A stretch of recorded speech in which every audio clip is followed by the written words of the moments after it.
काही कलाकार हे छोटा पडदा गाजवत असताना चित्रपटसृष्टीकडे वळतात. त्यामुळे डेली सोपच्या माध्यमातून हे कलाकार गायब होतात. पण आता बऱ्याच प्रतीक्षेनंतर छोट्या पडदा गाजवणारे कलाकार पुन्हा एकदा मालिकेकडे वळलेले पाहायला मिळत आहेत. अक्षय म्हात्रे हा देखील मराठी मालिकासृष्टीत हिट ठरला. श्रेयस तळपदे, सुबोध भावे, उमेश कामत, स्वप्नील जोशी यांनीही एक काळ मालिकेत काम केले होते. त्यामुळे चित्रपट केल्यानंतर हे कलाकार पुन्हा एकदा छोटा पडदा गाजवताना दिसून आले. तर असाच एक अभिनेता जवळपास 8 वर्षांनंतर मालिकेकडे वळलेला आहे. लवकरच नवरी मिळे हिटलरला या झी मराठीवरील मालिकेत किशोर जहागीरदारची एंट्री होत आहे. सध्या या मालिकेत एजेच्या हळदीची तयारी सुरू आहे. अशातच आता किशोर या मालिकेत एंट्री घेणार आहे. ही भूमिका अभिनेता प्रसाद लिमये साकारणार आहे.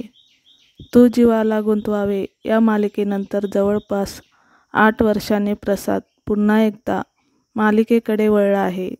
प्रसाद लिमये याने आजवर अनेक मालिका तसेच चित्रपटातून महत्त्वपूर्ण भूमिका साकारल्या. पुढचं पाऊल या लोकप्रिय मालिकेत त्याने करण सरदेशमुख हे पात्र साकारले होते. नकळत सारे घडले, असावा सुंदर स्वप्नांचा बंगला अशा मालिकेनंतर प्रसाद चित्रपटाकडे वळला.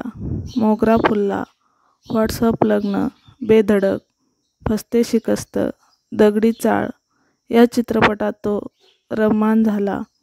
पण आता जवळपास 8 वर्षाच्या प्रतीक्षेनंतर प्रसादला पुन्हा एकदा छोट्या पडद्यावर महत्त्वाची भूमिका साकारण्याची संधी मिळाली. दरम्यान प्रसादच्या बाबतीत एक गोष्ट पाहायला मिळाली होती.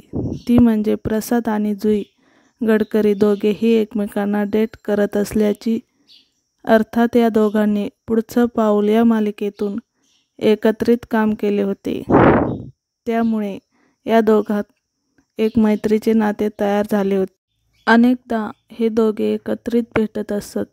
मधल्या काळात सोशल मीडियावर या दोघांचे एकत्रित फोटो शेअर झालेले पाहायला मिळायचे. यावरून ते दोघेही प्रेमात असल्याचे बोलले जाऊ लागले. पण कालांतराने या केवळ चर्चाच राहिल्या. त्यानंतर अशा चर्चांना कायमचा पूर्णविराम मिळाला.